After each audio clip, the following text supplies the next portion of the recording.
After another operation a couple of years back, I had a blood clot, which set me further back.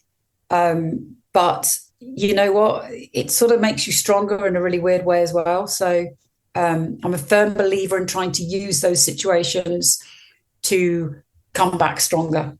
And that was the voice of today's guest, Hazel Folker.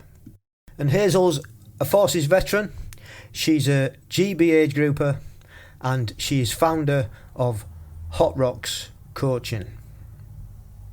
It was great to get her on and listen to her story. As you'll hear, she's been through a lot over the years, showing determination and true grit to get to where she is today. After overcoming her own major personal setbacks, Hazel founded Hotroxx Coaching to empower athletes of all abilities. And she brings a wealth of knowledge as a British triathlon coach, personal trainer and sports psychology specialist, alongside a massive commitment to water safety as a STA and an RLI ambassador. I hope you enjoy Hazel's story, and that's coming up. So welcome back to the Age Group Multisport podcast with me, your host, Richard Conway. Race season is well and truly upon us, lots of qualifiers going on, and I was hoping to be racing at the weekend at the Dam Buster. However, injury has once again scuppered my plans, so I didn't quite make that start line. And that seems to be the story of the season that I'm having, unfortunately.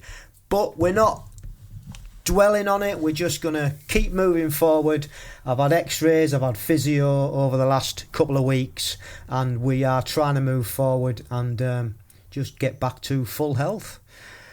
It's not stopped us training altogether, we just can't run still at the moment. So we're still biking, we're still swimming, and we even put a little bit of transition practice in at the weekend on Father's Day. So that was pretty good fun. Got a couple of podcast recommendations as usual, and the first one is Going Mental by Jan Frodeno, and he had this female cyclist Demi Vollering on this week, and it was a really interesting in-depth look at female cycling. And again, we talk about this mental strength that these pro athletes have. I mean, we suffer occasionally ourselves with anxiety and mental issues at our level. So times that by 100 if you're elite and at the top of the elite sport to boot. And Demi didn't hold back. She went into how she deals with it and some of the traumas that she's actually been through. So well worth a listen or a watch. You can find it on YouTube. That's where I watched it. And yeah, really, really good as usual. Since he's started this podcast, he's had some great guests on, and he's smashed everyone. He's a natural. So yeah, give that a listen. And then the second one is not triathlon, not cycling related. It's about Gareth Southgate, the footballer and former England coach. And he was making an appearance on the High Performance podcast. And again, me and Mrs. C had just watched the drama that the BBC had done about his reign as England manager over 8 years. And it was such a good... I suppose it wasn't a documentary. It was it was such a good drama. We really enjoyed it, and so that compelled me actually to listen to it in his own words. And yeah, he's really nice guy. That's the first thing that comes across, and he really cares. And he really cared about the job, and he really cared about his players. So yeah, another really good podcast. Even if you're not into football, I think you'll learn something from him. So those are my two podcast recommendations for this episode. There's been quite a lot of triathlons going on over the last couple of weeks. However, we've not really been able to watch most of them because for whatever reason they've been put back behind the paywall that the World Triathlon Organisation seems to be a good thing to do. And it was quite refreshing that Alex Yee came out about a month ago and said that it pretty much isn't a good thing to do because it narrows down the ability for people to go and watch it, because people who are not really fans of triathlon are not going to pay the amount of money that is required, or any money really. If it was on BBC or terrestrial and it was free, then you've got more chance of getting a bigger audience, and I think that was the point that he was making. And I think that's why the last one was available for free. However, they've put it now back behind the paywall, which makes no sense. If you're trying to get your sport to more people and build participation, then to put it behind a paywall and just get people who are already into the sport and will pay to watch it makes no sense at all. So that was a shame. However, there has been plenty of other sport to watch, and you can always watch the highlight of that on YouTube. It usually comes out 3 or 4 days later, but you only get about 15 minutes of a highlight programme. So there has been other sport that we have watched, and the World Cup is on now, obviously. Not really watched a lot. I watched the England match and was really happy with the result of that.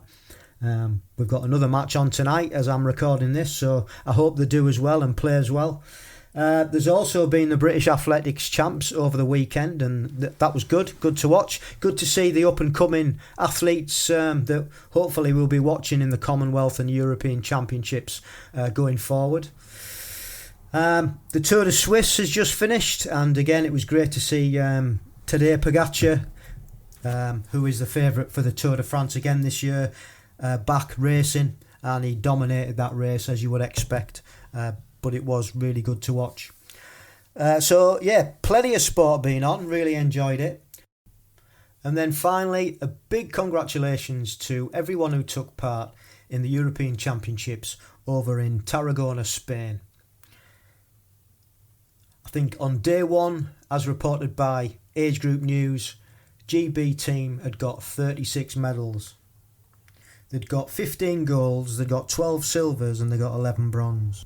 And if you want to read more stories about the Age Group team, head over to GB Age Group News, and you can find them on Instagram at age_group_news. And they not only have the international events, they have usually all the qualifying races as well. So check out their social media platforms. Right, it's time for the main event. Time to hear the wonderful Hazel Fulker. We shall see you on the other side. Hi, I'm Hazel Fulker, and I'm 56 young, I like to say. I feel about 21, but my body tells me differently. And I'm enjoying being a slightly older age group athlete, but it has its challenges. I'm from Kent, and I am a British age group triathlete as well as a coach. And predominantly, I'm an open water coach, run coach, and PT. I'm not really, although I'm not really a bike coach as such. I prefer to not do that side of things. I'm very fortunate. I have my own lake that I rent, so I'm an open water provider as well, which gives me a lovely, beautiful setting for my own triathlon training, and I'm very near the coast. So idyllic having your own lake to be able to go and swimming, because where we are, we're just fighting for venues to try and good lakes to swim in. But yeah, so that's a bonus, that is. Yeah, I mean, I am lucky. I obviously I rent the space. I don't own the lake, but it is beautiful spring-fed water. So yeah, it's great, and it's really good to be able to bring people into the open water using that space, because it's a stunning water quality. It's a nice, safe space to use, and then I can get them from the pool into the sea if that's where their racing is. Yeah, all bases covered. You as a coach in the what your business is and what you provide a little bit later. But so how did it all start? What did you do growing up sporting wise? Quite privileged, really. My father was a top runner of his time, and I was first taken out for a run by my father and a few other well-known runners when I was 3 years old. And that's how I got into running and just became quite efficient at it. Swimming, we've always had pools, or I've been near open water spaces. Cycling, we've done as children, back then when children used to be children a little bit more, or it was a bit easier for them to be. And I then went from various jobs and ended up in the forces, where I used to use my sport at quite a high level in the forces. I've fortunately had a bad accident, so had to sort of relearn to use my body again. It was all looking a bit touch and go at times, and ended up not being able to walk very well, walking stick, etc., etc.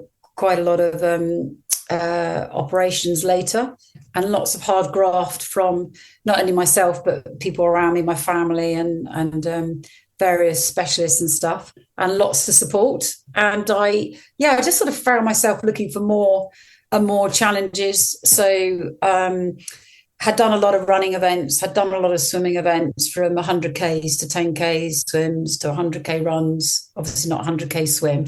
That'd be a bit too far even for me. And looked at triathlons, because sort of a lot of the army guys at that stage were into triathlons, and one of them came to visit me in my hospital bed and said, "You know what you want to do when you can walk again? You want to do a triathlon." But also, yes, when you were growing up as a kid, running wise or swimming wise, were you in a club? How did it all fit together? I know you said you ran with your dad. Reference growing up, I was all. There's so much, I don't really know where to start or to finish. But events and running, and I swam for my club. I swam for Bristol. I swam for different bits of different club sectors going up, Avon, etc., etc. Had some amazing workshop events with some old swimmers and stuff like that, quite well-known ones. And just really did a mix. To be honest, you played hockey at a high level, swam at a high level, tennis at quite a high level. And it just filtered from one thing to the other. And challenges has always been my thing. So anything that's slightly difficult to do, I want to have a go at doing it. So march and shoot competitions, high endurance competitions. And I think triathlon hits the target for that, especially if you have been through something a bit traumatic, especially being ex-forces, etc. I think endurance and triathlon, even a sprint triathlon, is a form of endurance, as you know, because it's free sports. So I think it sort of just ticked the ticking box just to get me back with my fitness, and it just sort of balanced. Whereas I just used to do marathons, for example. When you mix them all together, it's much better for your body. So it was better for me for getting over my accidents, because it meant I was keeping the whole of my body fit, not just caning it with long distance running or hill reps, etc., etc.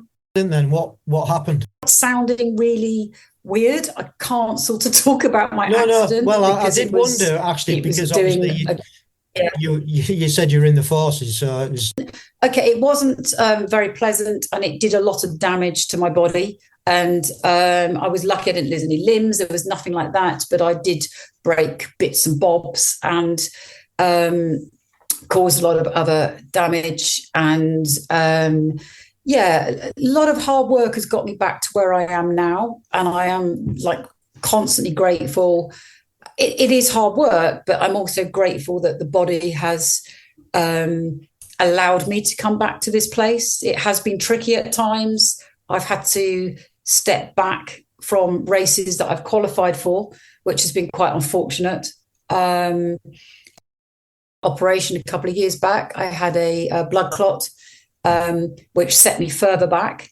But you know what? It sort of makes you stronger in a really weird way as well. So I'm a firm believer in trying to use those situations to come back stronger.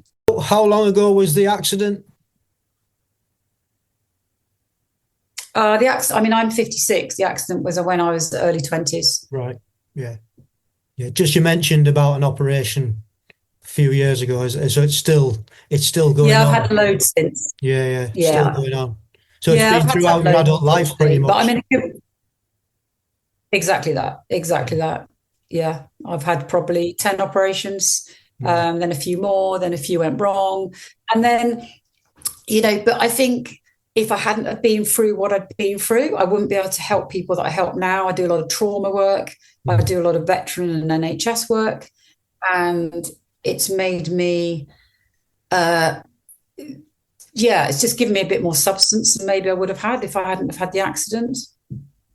It's funny how, and then later on in life, they come round for you to serve others. I doubt. Yeah. Um, it's, I think it's interesting.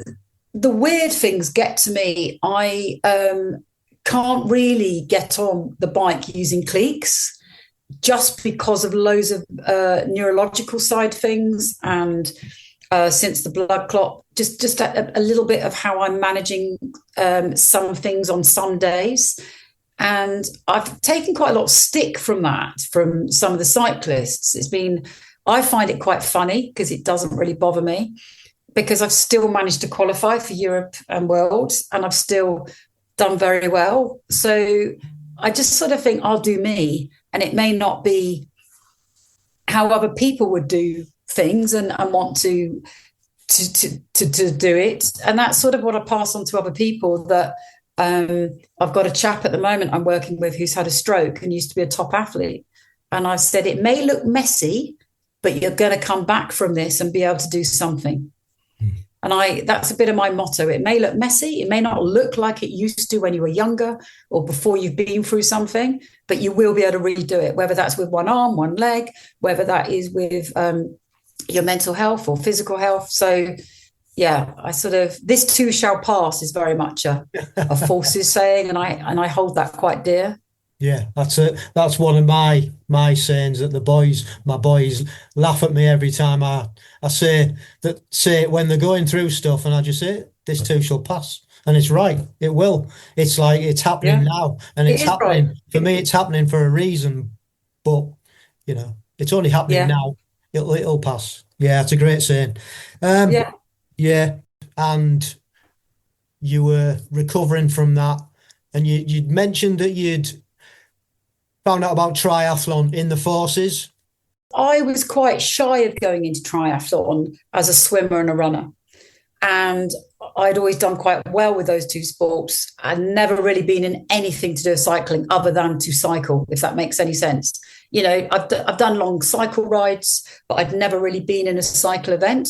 So as more and more people kept saying to me, you should have a go at this, I was a bit, I'm not really a cyclist. I don't really think triathlons are for me, because for some reason I saw them as sort of like a cycling event with the run and swim added in. I don't know. That was just my concept. And I think it's because I was around a lot of cyclists that have gone into triathlon. So I had a go. I just started doing a few of the smaller events in Bristol and around different areas. And was going out training with various people, and just sort of got a bit of the bug and thought, this is all right, actually. This is something that I would like to see if I can get better at, and to see if it's a journey that I want to go on. I do have a bit of a love-hate relationship with triathlons. It's a weird sort of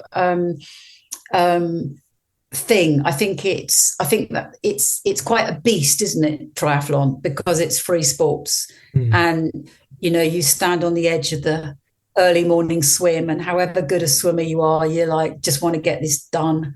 And then you get on the bike and you just want to get it done.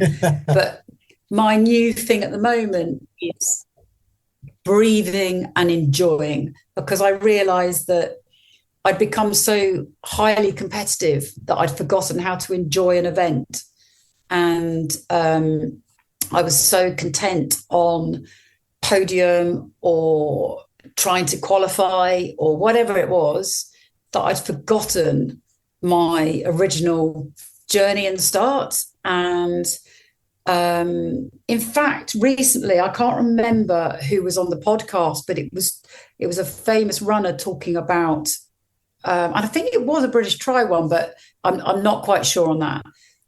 And she said about this, and I was like, my God, it's so true that you can be so on the clock all the time, and it just becomes not real to what it actually is, or not to why you started running or swimming or cycling. And so that's my new thing at the moment, is to be a little bit more, let's just enjoy this journey. No one's put a gun to my head and says I have to go out and do this. So let's smile a bit more, take it in a bit more so I can actually remember it. Mm-hmm. So yeah, that's sort of my new thing about it all. Yeah. You did some sprint triathlons and they obviously went okay. Had you heard of aquathons? You obviously not liking the bike or not being your favourite. Were there any aquathons around at the time? Because that would be right up your street, wouldn't it? I know. It's really weird actually, because I sort of hadn't, and then a few people put that to me, like going, why are you doing triathlons when you could run swim events, or you could do aquathons, or you could do this, or you could do that? And I don't really know the answer to that. I think it's because I've recently learned to row, okay, because my children both row and they're very good rowers. And in the last year and a half, I've learned to row. And very much my ethos is, if you can't do something very well, try and have a go at doing it and learn to do it and learn to master it, because it's too easy just to stay with what you know really well. And I think that's why I'm staying with the triathlon, because I want to sort of build up my cycling confidence and get stronger. However, I am starting to look at other races that, it's not so much with the cycling, because I think it would be good to have a go at them. I have done a few. I can't remember which ones I've done. And because I've done so many races, everything blurs as you get older, and especially since that blood clot and stuff like that. But it's an interesting one, that is. I think I probably like to persecute myself a bit. It's about, there is that side, what you said, there is the not giving up element and just going to go and master it to a degree. But there's also doing what you enjoy. I mean, you enjoy the swimming and the running. So, exactly. And that's the beauty of multisport. And I say this all the time, there's something for everybody. If you don't like swimming, you can do duathlons. If you don't like running, you do aquabike, so there's no, I guess, before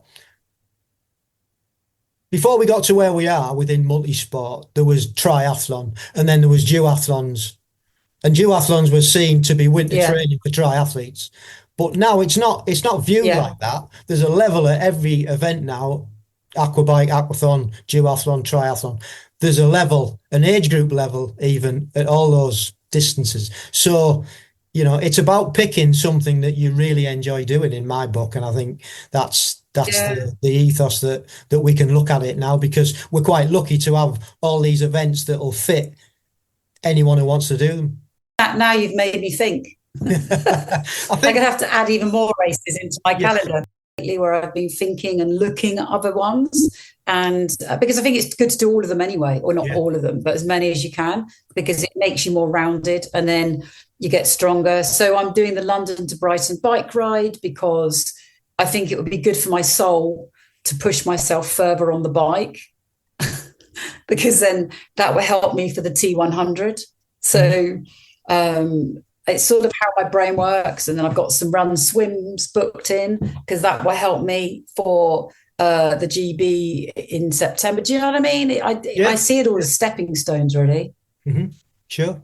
So how did you find out about age group? How did I find out about age group? Various friends were already doing age group at Bad Try in Bristol. Okay. And I thought, I want to have a go at this. And I did qualify quite a lot of times, but couldn't actually do the events for various family commitments and stuff. And what distance was that in? I've always done the sprint and standard so far, Yeah. but you know, always open to look further. Mm-hmm. Event that you qualified for? I have qualified for quite a few in the last few years, and I've had to not do them because bizarre things have taken place. One of my children had a car accident on one of them. My father died on the other. My son just had a skiing accident, so I've had to pull out of June, but I will be able to do September. You know, I'm a mum, and as much as I'm an athlete, sometimes you have to put the mum hat on and put that first. So the first one I actually got to do was Vichy, which was really interesting actually. More chaotic than I thought it might be. But yeah, it was good. A European? Yes. Yeah. Yeah, you'll find that, the Europeans are usually a bit like that. World Championship levels, a lot better organised, usually. But yeah, I mean, like you said, it's such an honour to get the kit and wear it and race it. You know, even if you only ever do it once, it's like, it's an achievement, isn't it? So well done for doing that. Oh, without doubt. Yeah, I mean, I'm gutted about June, but as I said, my son decided to ski 50 miles per hour into a pole. Yeah. So he's just recovering from that. So that needs to come first. And I'm very fortunate that I qualified 3 times this year. So, you know, I can wait till September, and I've hopefully someone else has taken my place. So it's a win-win, you know? Yeah. So what did you qualify for? What were the 3 events? The Worlds and then Europe. So in sprint and standard, and then just sprint in September, Spain. So good. Oh well, good luck with Spain anyway. About how all that came about? I've owned various gyms in different places and done things like that, and nothing was really enough. I wanted to sort of get back to doing a lot more stuff that gave back, like with the veteran side of things.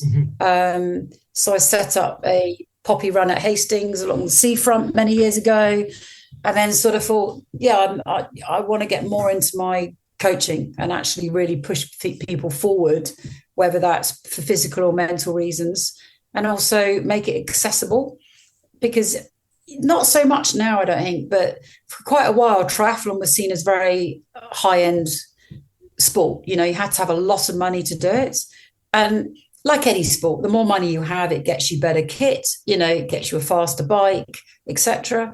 But I'm really sort of quite strong in saying to people, you know what, there's a really nice group of people out there now. And not that there wasn't before, I need to be careful, but, you know, have a go.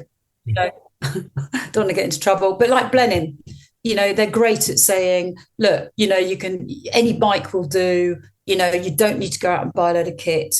Just come and have a go and see if it's you. You know, meet people, chat to people. I did that last year as a qualifier. What a friendly race that was, you know? And I think that's what I'm about, is trying to say to people, just have a go, because you're loving your biking. You've now learned to swim in the open water, you know, put it all together, and why not do an event? You know, where we live, we've got Hever, we've got Blenheim, we've got Eastbourne, we've got Brighton. We've got some really cracking events out there, and you may just qualify, who knows? Yeah. So it's a win-win.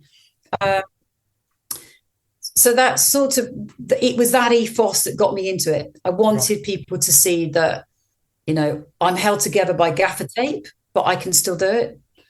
I haven't got the best bike in the block. I'm still doing it. I'm not wearing cleats. I must be doing something right.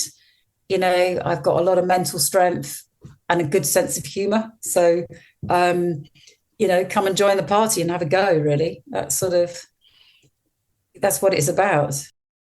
Yeah, 100%. I mean, you know, take the age group aside, we're trying to get more people into the grassroots version of the sport, you know, to get people in. And I think there's so many obstacles that people see. Well, one is 3 sports, that's the first one. And then 2, like you mentioned, it's the kit. People think you need to spend lots of money on kit. Well, actually, you don't. And 3, I think now, the other thing is the prices of races. You know, I think it's just got ridiculous. Yeah. It put me off doing a qualifying race for the sprint triathlon this year at the Nottingham Outlaw because it was £125. And I'm like, that is outrageous. I can go and do a standard qualifier for Yeah. about £40 less. I mean, it's Yeah. like they're not living in the real world, and it's definitely not helping getting people into the sport. Having said that, it's sold out. They're all sold out. Ironman are all sold out, and they're charging like £600 a pop. I I mean, you know. mentioned T100 there. I mean, they're not Mm. cheap, are they? No, It's just no. where does it stop? And to try and get people in to the sport, yes, there are some grassroots um, event organisers out there that do charge a reasonable rate. I mean, we take part in a few near to us, and it's great, and it gets a wider range of athletes, from newbies right the way through into the sport. And I think if we're not careful, we're going to price everybody out, and we'll stop getting new people into sport, and it'll decline. Because I was privileged to work in the Commonwealth Games and in the triathlon side of things. And it really hit home to me. I was on a team. We were sort of ex-forces police. We would sort of like if things went wrong, we were there. Anything from accidents to people trying to glue their hands on the track, all sorts of stuff. And I was quite embarrassed at one time to see athletes coming from, as you know, globally, where there's no money. And there was a couple of lovely young ladies from, I can't remember the name, very small islands. And their kit was I just wanted to take my running shoes off that I was wearing and give them to them. Their bikes were atrocious, their wetsuit, the shoes. They stood no hope. I mean, their spirit was strong. They did their best. They showed us what the Commonwealth Games is about.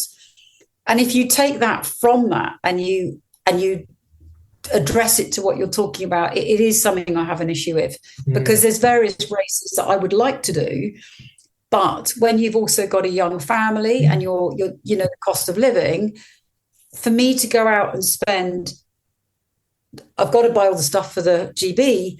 But then you're going to qualify for next year, the races are 120, 150 for 500, so it is very difficult. And then when I'm explaining that to people, I do live in a very affluent area, but even those people are saying, I'll pick one race. What can you recommend? So I tend to go for road closure races. So hence T100. I always say to people, I always do T100. It's the first time I'm doing the longest distance, but the safety's good. You are paying because the roads are closed and etc. And when I pay a lot of money and the roads are open, I find that quite hard to swallow. It's a difficult one, isn't it?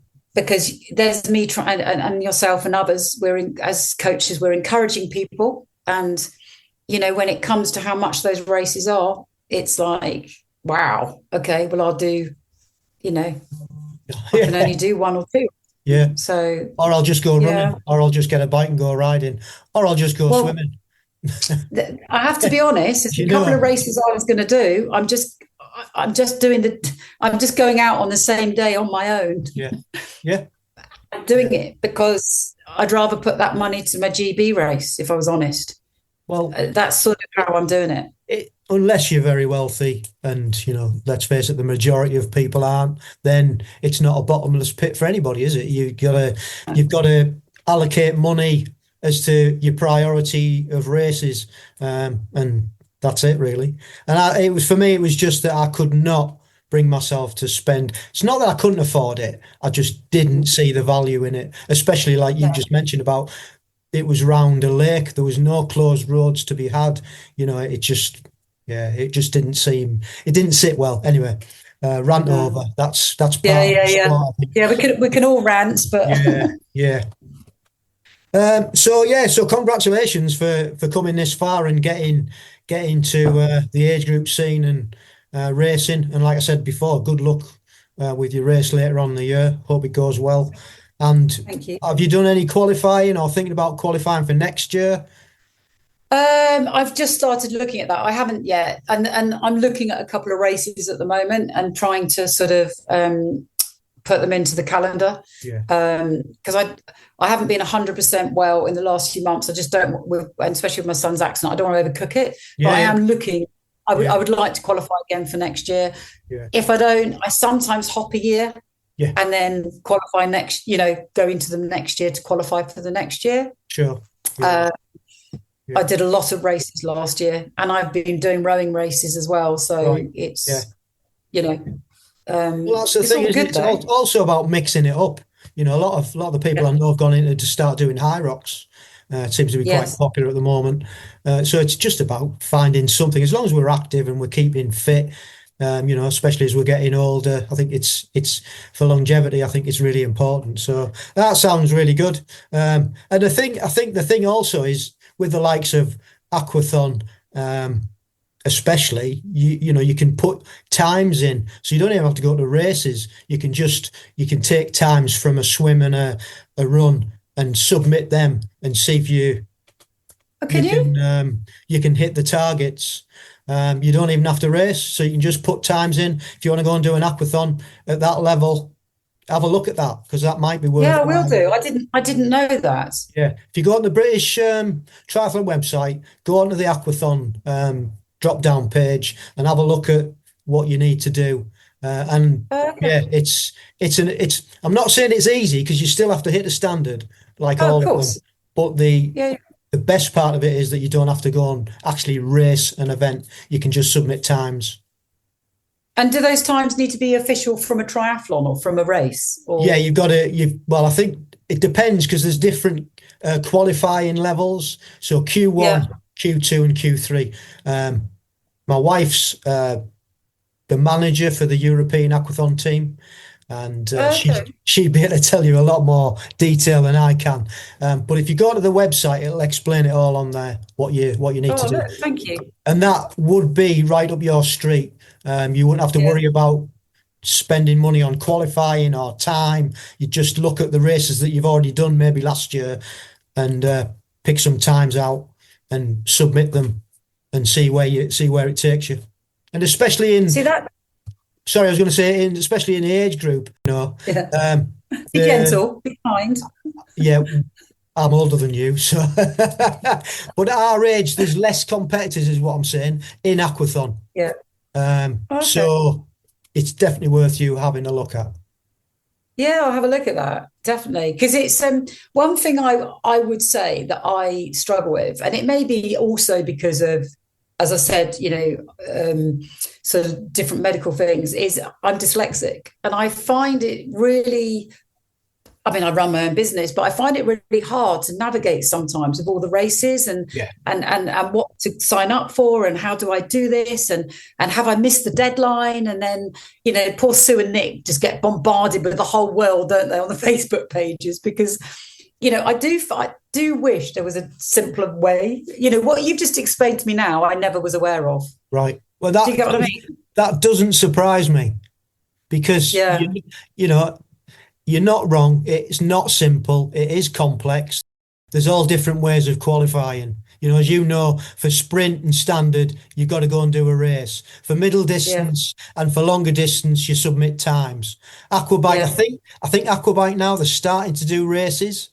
And for aquathon, you submit time. It's not simple. But if you just take out all the noise and just look at the aquathon itself and just give it a read, and if you're struggling with anything, message me and I'll better ask her first, but I'm sure Mrs. C won't mind jumping on a call with you and going through it all. That's really kind, thank you. Because it is one of my blocks. It's bizarre. I can do all these other things. Everyone has their thing, can't, but yeah. Honestly, the amount of times that people have come on that have already qualified, and I asked the question because of that, and I say, how do you find, the site and finding out? And they say, well, it was a struggle. How did you find out about age group? Oh, it was a struggle. It was only because I saw somebody with an age group. And how did you find the site? Oh, well, it was really, really complicated until I got into it. And then I guess like everything, the more you do it, the easier it becomes. But it is, I mean, it is confusing. So don't feel that it's not you, it is the system, I think. That's made me feel a bit better. Yeah. Because I do, even just trying to make sure I pay on time to not miss a race, not something you've qualified for.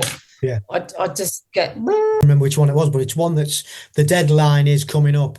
Oh no, he was racing at the weekend for a qualifier at the sprint triathlon at the Outlaw. That's what it was. Okay, yeah. And we'd been looking, me and Mr. C, been looking at who was taking part, and we noticed his name wasn't on the list. So we were seeing him for coffee that morning, and we said, "Have you paid your money?" And he went, "Oh no, I forgot." So if he hadn't paid his money in by 5 o'clock, he'd have raced on Friday. Saturday. And exactly. So I mean, he's experienced. He's been doing this for years, since and he's raced all over the world. So, I feel better now then. Yeah. So don't, it can happen, can't it? People forget. Yeah. But that 5 o'clock deadline on the Friday before you race, if you don't hit it, that's it. You're done. It's mad, isn't it? But it's I Well, always need to. yeah, there just has to be a cut-off, don't there? And that's it. Of course it does. It's the same for everybody. About your business, now what your business is called, the website, and then I'll put it in the show notes as well. Isn't it really? Yeah, well, that's really kind. So my company's called Hotroxx Coaching, and we're based on Loddington Farm. So if you want to look me up, and even if you want to just pay and come and have a beautiful swim, if you want somewhere different for swimming, look me up and have a look. We've got a wood-burning sauna as well. And my team of experts is myself, ex-forces, and a couple of other ex-forces, and a paramedic or two. So we like to look after you, but it's all good fun and very relaxed atmosphere. And if you want or need any sea coaching, I'm very near Canberra. So you're always very welcome to look me up there. So lake swimming, sea swimming, anything else that you provide? So do a lot of spin and and pool swimming, all of it really, to be honest with you. Yeah. I do a lot of rehab work, NHS work. It's a real mixed bag of what people need. Getting them ready for, I've got people I'm getting ready for Ironman and stuff like that at the moment, and nurturing some people to come into triathlon and run swim. There's a Buell run swim. I'm getting some people ready for that, and the Buell triathlon. So lots of different things. Good. Sounds great. Well, listen, thank you ever so much for sharing your story. All we've got left now is the quickfire questions. And the first one, as always, is what's your favourite bit of kit? And what wetsuit do you have and why? So I've got a few, but the Zone, I do like my Zone ones. I used to like my Hoob, but I kept ripping them. But I do flit around a lot. So I just like the fact that my wetsuit's like my little swim friend. I know it's going to give me a little bit of extra buoyancy, although sometimes we're not in wetsuits, are we? And that always brings a joy to the crowd as we go into the open water at the beginning of a triathlon when people haven't prepared. Yeah. Second question is, what does a week of training look like at the moment for you? Pretty hardcore at the moment. I'm single sculling in a rowing boat out on the open water. I'm doing a lot of long distance running and open water swims and long bike rides at the moment for the different races I've got coming up. So it's pretty hardcore, trying to get the rest in and making sure I'm eating. So when you're talking about long runs, long bikes, is that heading towards a full T100 you mentioned earlier? I'm sort of, gearing up for, I'll be doing finding a few shorter races, but the T100, I really want to do well at and work hard for. And I'm doing the Buell Water Run Swim and the London to Brighton bike ride for that. And then obviously want to do really well in September. the GB race. So it's like stepping stones, really. So I'm just starting to, I train hard a lot, but now I'm just trying to put that extra couple of months of let's really get going with the cardiovascular and well, all of it, just keep it there and then start to polish it. Sure. And what's the best bit of advice that you've received? Sense of humour at all times. Smile. And smile. Goes a long way. Many a marshal. Yeah. And then finally, what's your long-term goal? And to keep trying to get age groups and do my best and look up aquathon now you've mentioned that. So, but yeah, just to keep going, to be fit and healthy, to be able to keep going and to keep helping to get people out there and, for them to maybe become age group or at least to have a go at some triathlon racing. Cool. Brilliant. Well, once again, thank you very much for your time. Really enjoyed chatting to you and finding out about your background. And yeah, that's it. Thank you. Take care. And there she goes. What an incredible conversation with Hazel Fulker from Hotroxx Coaching. If today's episode's inspired you to build a little more mental grit or to push your boundaries in the water, pass it along to a friend who needs to hear it. If you'd like to join Hazel's community at Hotroxx, you can find her on most socials at Hotroxx Coaching. And if you want more details about the coaching that she offers, you can go along to her webpage at hotroxxcoaching.co.uk. So thank you once again for tuning in to the Age Group Multisport podcast. If you're an age grouper and you would like to come on like Hazel has and share your story, please do drop us an email at the agegroupmultisportpodcast@gmail.com. You can also find us on the socials. We have our own YouTube channel at AmpGB. We're on Instagram at amp_podcast. And we're on Facebook at Richard Joseph Conway. And finally, just a little advert about our 1001 Triathlon Tips, which is available on Amazon. And if you are a Kindle user, I believe that you will be able to get it for free.